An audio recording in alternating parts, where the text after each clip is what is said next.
अब तक की कहानी जो कि पार्ट 1 और पार्ट 2 में हमने कवर की है, उसमें हमने ये जाना कि साइबेरिया के एक दूर गांव में जन्मा रास्पुतिन बचपन से ही थोड़ा अलग था। ना उसकी पढ़ाई में रुचि थी, ना वो सीधा जीवन जीता था। जवानी आते ही उसकी शादी हो गई, लेकिन उसका मन कभी एक जगह पर टिक ही नहीं पाया, जिसकी वजह से उसकी जिंदगी ने एक नया मोड़ लिया और वो खलिस्ती नाम के एक रहस्यमय धार्मिक ग्रुप के संपर्क में आया। यहाँ उसने पाप और प्रार्थना के अजीब मेल को अपनाया, एक ऐसी सोच जो उसके पूरे कैरेक्टर की पहचान बन गई। इसके बाद शुरू हुआ उसका सफ़र, गांव से शहर तक का और शहर से सीधा रशिया के रॉयल पैलेस तक। अपनी आंखों की कशिश और बातों की गहराई से और डिवाइन पावर्स के दावों के साथ रास्पुतिन ने धीरे धीरे व्हाइट पैलेस में एंट्री ले ली और वहीं से उसकी असली कहानी शुरू होती है। रास्पुतिन के किरदार के बारे में अगर हम बात करें तो रास्पुतिन कोई जादुई ट्रिक नहीं है जिसे दिखाकर लोग भूल जाएं। वो एक ऐसी रॉ अनरिफाइंड एनर्जी थी जिसे रशिया का एलीट क्लास समझ ही नहीं पा रहा था। इमेजिन करो कि एक तरफ रशिया के वो अमीर लोग जो फ्रेंच परफ्यूम लगाते थे और दूसरी तरफ एक ऐसा किसान जो महीनों तक नहीं नहाता था, जिसके दाढ़ी में खाने के टुकड़े फंसे होते थे, लेकिन जब वो बोलता था तो वही परफ्यूम लगाने वाले लोग उसके पैरों में गिर जाते थे। लोग अक्सर पूछते हैं, एक अनपढ़ किसान में ऐसा क्या था? तो जवाब में उनको सिर्फ यही सुनने को आता है कि रास्पुतिन ने लोगों को ये यकीन दिला दिया कि भगवान से उसका डायरेक्ट कनेक्शन है। उसका किरदार एक पैराडॉक्स था। वो एक ही वक्त में संत भी था और शैतान भी। उसने धर्म को एक नया मोड़ दिया था, पाप करो ताकि माफी मांग सको। अब ये सुनने में जितना ही अजीब लगता है, उससे ज्यादा उस वक्त की दुखी एम्प्रेस अलेक्जेंड्रा के लिए ये एक उम्मीद थी। रास्पुतिन का ये लॉजिक सुनकर मुझे मुल्ला नसरुद्दीन की एक बात याद आती है कि एक बार मुल्ला बाजार में बैठकर जोर जोर से रो रहा था। लोगों ने पूछा कि मुल्ला क्या हुआ तुम्हें? मुल्ला बोला, मैं माफी मांगने की प्रैक्टिस कर रहा हूँ। फिर लोगों ने पूछा, लेकिन गुनाह तो तुमने किया ही नहीं। मुल्ला ने मासूमियत से जवाब दिया कि वही तो प्रॉब्लम है, जब तक कोई बड़ा कांड नहीं करूँगा भगवान को मेरी याद कैसे आएगी? पहले कांड फिर माफी, साइकिल तो चलती रहनी चाहिए ना। रास्पुतिन का धर्म बिल्कुल ऐसा ही था, पहले जी भर के गुनाह करो, फिर रो रो कर माफी मांगो। 1915 का वक्त था। वर्ल्ड वॉर 1 की वजह से रशिया तबाह हो रहा था। जार निकोलस II ने एक जज्बाती फैसला लिया और जंग की कमान संभालने फ्रंट लाइन पर चले गए।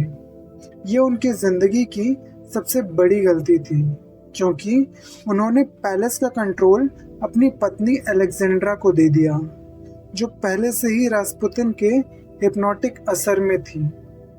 अलेक्जेंड्रा कोई बुरी औरत नहीं थी, वो सिर्फ एक डरती हुई माँ थी। उसका बेटा अलेक्सी, जो रशिया का वारिस था, उसे हेमोफीलिया नाम की बीमारी थी, एक ऐसा जख्म जो कभी भरता नहीं। जब डॉक्टर्स ने हाथ खड़े कर दिए थे, तब रास्पुतिन ने मिरेकल्स दिखाए थे उन्हें। उसने लड़के का खून रोक दिया था। अब यहाँ एक साइकोलॉजिकल सवाल उठ सकता है, क्या ये चमत्कार था या कोइंसिडेंस? डॉक्टर तो बहरहाल कहते हैं कि रास्पुतिन ने लड़के को एस्पिरिन देने से मना कर दिया था, जो उस वक्त खून पतला करती थी, जिससे वो ठीक हो गया। लेकिन रानी के लिए रास्पुतिन गॉड बन चुका था, क्योंकि एस्पिरिन का खून के प्रति रवैये के बारे में उस समय के डॉक्टरों के पास कोई रिसर्च पेपर या जानकारी नहीं थी। इसी वजह से जब राजा जंग पर गया तो रानी ने वही किया जो रास्पुतिन ने कहा। रास्पुतिन ने रानी की ममता को अपने सियासत का रास्ता बना लिया और जैसा जैसा रास्पुतिन ने कहा वैसा वैसा रानी करती गई। रास्पुतिन कहता कि इसे हटा दो, रानी जज्बात में आके हटा देती थी। रास्पुतिन कहता ये हमारे महल के लिए सही नहीं है, वो उसको महल से निकलवा देती थी। रास्पुतिन ने राजा की गैर मौजूदगी का बड़ा फायदा उठाया। उसने कभी कोई कानून नहीं पढ़ा था, लेकिन उसे इंसानी फितरत यानी कि ह्यूमन साइकोलॉजी की गहरी समझ थी। उसे पता था कि दरबारी झूठे हैं, इसीलिए उसने अपना रॉ और देसी अंदाज बरकरार रखा था। रानी को लगा कि ये आदमी असली है, लेकिन यह असलियत रशिया को महंगी पड़ने वाली थी। रास्पुतिन ने पैलेस को एक चेस बोर्ड बना दिया था, जहां वो मिनिस्टर्स और जनरल को मोहरों की तरह चला रहा था। और आने वाले अगले 15 मिनट में हम देखेंगे कि वो 5 बड़े फैसले जिन्होंने दिखा दिया कि कैसे एक गलत आदमी गलत वक्त पर पूरी सल्तनत को मिट्टी में मिला सकता है। रास्पुतिन का पैलेस में जमने के बाद पहला निशाना रशिया का दिमाग बना था। कोई भी देश तब चलता है जब उसके मिनिस्टर्स काबिल हों, लेकिन रास्पुतिन का लॉजिक अलग ही लेवल का था। वो जानता था कि अगर कोई काबिल इंसान कुर्सी पर बैठा हो तब वो रास्पुतिन के झूठ को 1 मिनट में पकड़ लेगा। इसीलिए उसने शुरू किया द मिनिस्टीरियल लीप फ्रॉग।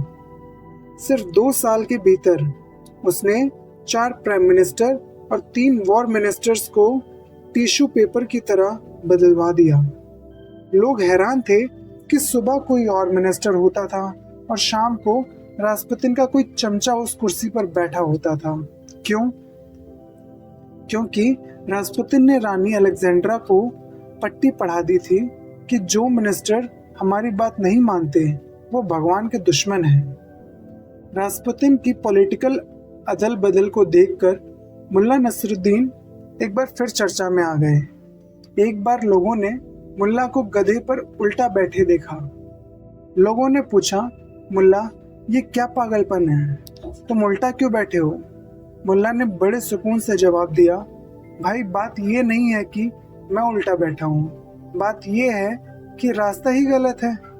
अगर मैं सीधा बैठूंगा तो मुझे पता चल जाएगा कि हम गलत जा रहे हैं। उल्टा बैठने से कम सुकून तो है कि पीछे क्या छोड़ा है। रशिया के नए मिनिस्टर्स का भी यही हाल था। वो काबिल नहीं थे, इसलिए उन्हें परवाह नहीं थी कि देश कहाँ जा रहा है। उन्हें बस रास्पुतिन की गुड बुक्स में रहना था। इस उल्टे गधे वाली सरकार का सबसे बड़ा नमूना था अलेक्जेंडर प्रोतोपोपोव। रास्पुतिन ने इस इंसान को इंटीरियर मिनिस्टर बनवाया। अब ट्विस्ट ये है कि प्रोतोपोपोव को दिमागी बीमारी थी। वो अकेला बैठकर दीवारों से बातें करता था और उसे मरे हुए लोगों की आवाज़ें सुनाई देती थी। लेकिन रास्पुतिन को तो वही चाहिए था, क्योंकि प्रोतोपोपोव रास्पुतिन का अंधभक्त था। जब दूसरे मिनिस्टर्स ने जार को लेटर लिखा था कि सर ये मिनिस्टर पागल हो चुका है, इसे हटाइए, तो अलेक्जेंड्रा ने जवाब दिया, रास्पुतिन कहता है कि ये हमारा सबसे वफादार दोस्त है। सोचिए, पूरा देश और उसकी इंटरनल सिक्योरिटी एक ऐसे आदमी के हाथ में थी जो खुद को अपने होश में नहीं रख सकता था।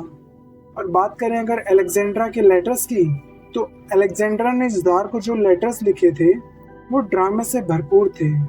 एक लेटर में वो लिखती हैं, मेरे प्यारे पोलिवानोव, जो उस समय के वॉर मिनिस्टर्स थे, को हटा दो। हमारा फ्रेंड रास्पुतिन कहता है कि उसकी आंखें गंदी हैं। एक और में लिखा है, भगवान हमारे फ्रेंड के जरिए तुमसे बात कर रहा है, प्रोतोपोपोव को मत हटाना।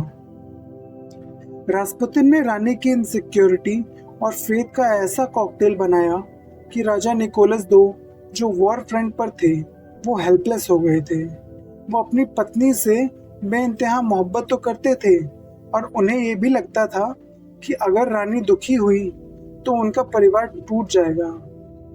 रास्पुतिन ने इसी एम्पैथी का फायदा उठाया और रशिया के एडमिनिस्ट्रेशन का गला घोट दिया।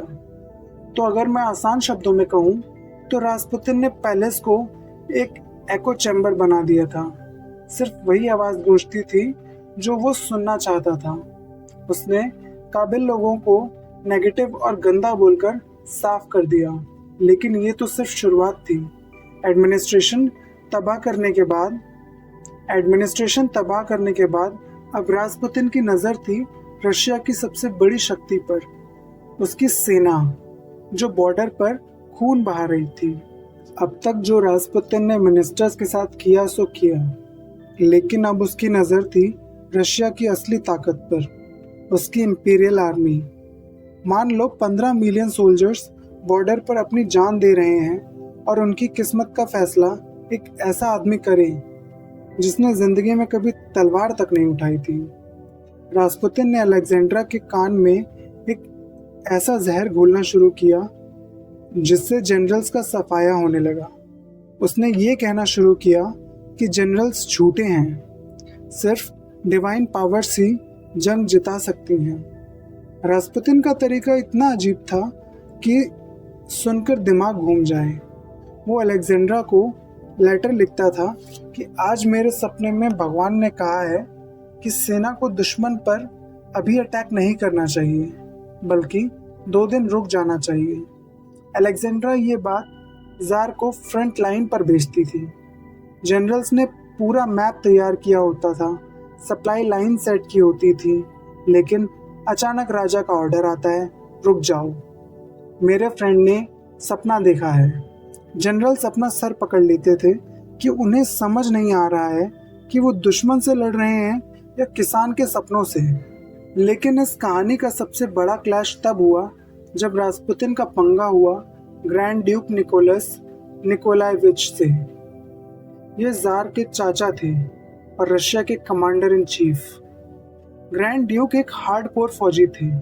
जब उन्हें पता चला कि रास्पुतिन वॉर फ्रंट पर आकर टिप्स देना चाहता है तो उन्होंने सीधा टेलीग्राम भेजा, ज़रूर आओ, मैं यहाँ एक फांसी का फंदा तैयार रखूँगा। रास्पुतिन की तो डर के मारे हालत खराब हो गई।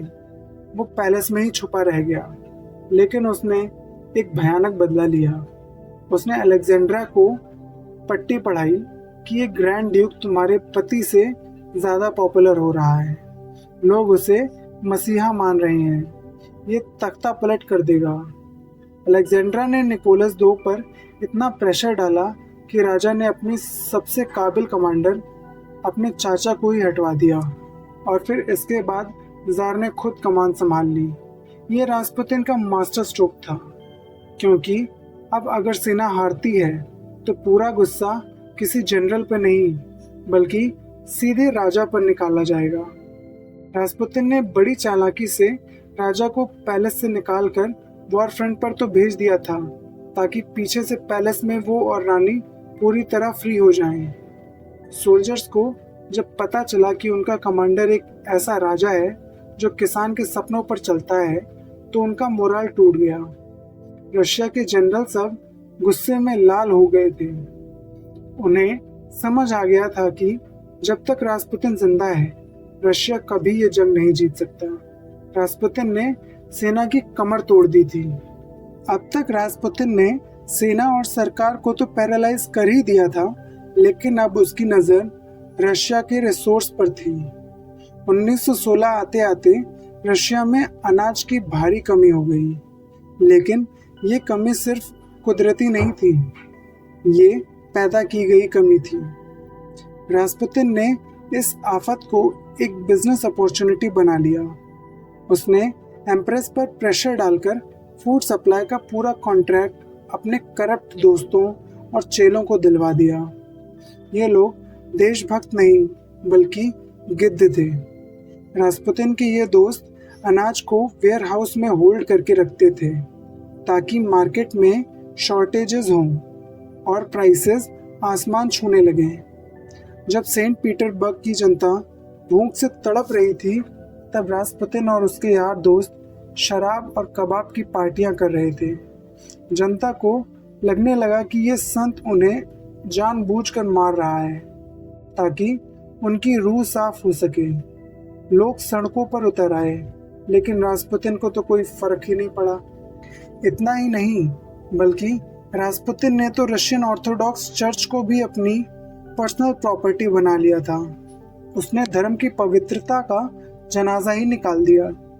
उसने ऐसे लोगों को बिशप बनवाया जो उसके साथ बार्स में शराब पीते थे, और जब ईमानदार पादरी उसके खिलाफ बोलते थे, उन्हें बद्दुआ का डर दिखाकर साइबेरिया भिजवा दिया जाता था। लोगों का चर्च से भरोसा उठ गया। उन्हें लगने लगा कि भगवान का घर अब शैतान का अड्डा बन चुका है। रास्पुतिन ने रानी को यकीन दिला रखा था कि लोग मुझसे इसलिए जलते हैं क्योंकि मैं भगवान का सबसे प्यारा हूँ। अलेक्जेंड्रा इस गैस लाइटिंग का शिकार हो चुकी थी। उन्हें लगता था कि जनता का गुस्सा उनके फ्रेंड के लिए एक इम्तिहान है, और रास्पुतिन ने तो कभी अपनी ताकत को छुपाया ही नहीं। वो नशे में धुत होकर अमीर लोगों के बीच कहता था कि एम्प्रेस मेरी मुट्ठी में है, जो मैं चाहूँगा वही होगा। उसने जार की बेटियों के बेडरूम तक जाने का हक ले रखा था, जो उस वक्त की नोबिलिटी के लिए सबसे बड़ा अपमान था। उसने राजा और रानी को बाकी दुनिया से पूरी तरह कट ऑफ कर दिया था। वो एक ऐसा दीवार बन गया जिसके पार सिर्फ वही खबर जाती थी जो वो चाहता था। रशिया जल रहा था और पैलेस के अंदर रास्पुतिन डिवाइन ड्रीम्स बेच रहा था। अब तक रास्पुतिन ने मिनिस्टर्स बदले, फौज तबाह की और जनता को भूखा मारा। उसने ये सब डिवाइन पावर्स के नाम पर किया, लेकिन उसे यह एहसास ही नहीं था कि वो जिस शाख पर बैठा है उसी को काट रहा है। 1916 के खात्मे तक रशिया एक ज्वालामुखी बन चुका था जो कभी भी फट सकता था। नोबल्स जो पहले सिर्फ आपस में बातें करते थे, अब वो हथियार उठाने के लिए तैयार थे। रास्पुतिन की सबसे बड़ी गलती ये थी कि उसने राजा और रानी को बिल्कुल अकेला कर दिया था। उसने उनके सारे वफादार दोस्त हटवा दिए थे। अब पैलेस में सिर्फ दो ही तरह के लोग थे, या तो डरपोक या तो गुलाम। जब लोगों ने देखा कि जार निकोलस II ने पैलेस का कंट्रोल पूरी तरह रास्पुतिन को दे दिया है, तो उनका होली किंग वाला भरोसा टूट गया। लोगों को लगने लगा कि राजा अब राजा नहीं रहा, वो सिर्फ रास्पुतिन का एक शैडो बन चुका है। इस वजह से दिसंबर 1916 की वो ठंड रात, जिसमें प्रिंस फेलिक्स और उनके साथियों ने रास्पुतिन को ख़त्म करने का फैसला कर लिया था, उसे जहर दिया गया, गोलियां मारी गईं, लेकिन मानसिक शक्ति यानी कि मेंटल पावर और जीने की जिद ने सबको हैरान कर दिया। वो मौत से नहीं डरता था, क्योंकि उसे लगता था कि वो मौत से परे है, लेकिन उसके कर्म उससे ज़्यादा ताकतवर निकले। उसकी मौत के सिर्फ 3 महीने बाद ही रशियन रेवोल्यूशन यानी कि बगावत हो गई थी, जिसकी बात हम आने वाली अगली वीडियो में करेंगे। और जाते जाते मैं आपको एक किस्सा भी सुनाए जाता हूँ मुल्ला नसरुद्दीन का, कि एक बार मुल्ला अपने दुश्मन के रास्ते में एक गहरा गड्ढा खोद रहा था। किसी ने पूछा, मुल्ला इतना गहरा क्यों खोद रहे हो? दुश्मन तो छोटा सा है। मुल्ला बोला, मैं चाहता हूँ कि वो इतनी गहराई में गिरे कि कभी बाहर ही ना आ सके। लेकिन मुल्ला इतने जोश में थे कि वो खुद ही बैलेंस खो बैठे और उसी गड्ढे में गिर गए। नीचे से चिल्लाए, अरे दुश्मन आए ना आए, गड्ढा तो बिल्कुल परफेक्ट बना है।